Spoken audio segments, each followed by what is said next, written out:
Hi, I'm Dad the Engineer. In my last Starlink video, I covered the biggest way to preserve as much performance as you can from your Starlink connection. If you missed that video, I covered the topic of using better router and wireless access point equipment and placing your supplied equipment into bypass mode. A card with a link to the video should be in the corner, and there's a link in the video's description below. While it's true that the Starlink router and wireless access point leave a lot of performance on the table, this video is going to cover other factors that can leave you with a suboptimal experience. You won't be able to do this with all of your devices, but you should connect as many of your network devices with Ethernet as you can. That includes PCs, game consoles, smart TVs, printers, and anything else that has an Ethernet jack. I even recommend using Ethernet with your laptop if you consistently use it in one spot.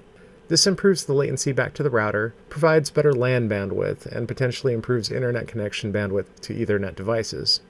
There's also a benefit to Wi-Fi connected devices, as you will have fewer devices sharing the limited Wi-Fi bandwidth available. Less traffic is better, as congestion causes retries, negatively affecting bandwidth and latency.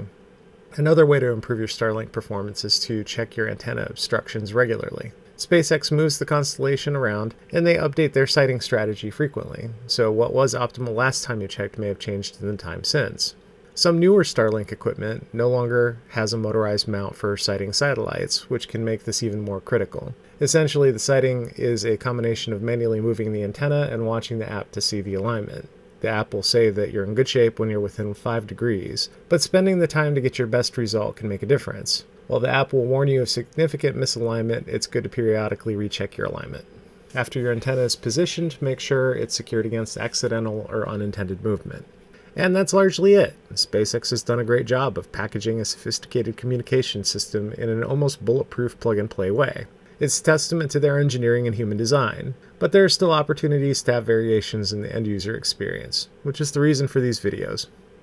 So, if you found this video to be helpful and would like to see more like it, please like and subscribe.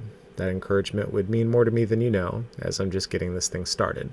If you would like to contribute some feedback, please engage with me in the comments below. If, like me, you're a little old school, please check out my website, linked in my bio. Thanks, and have an awesome day.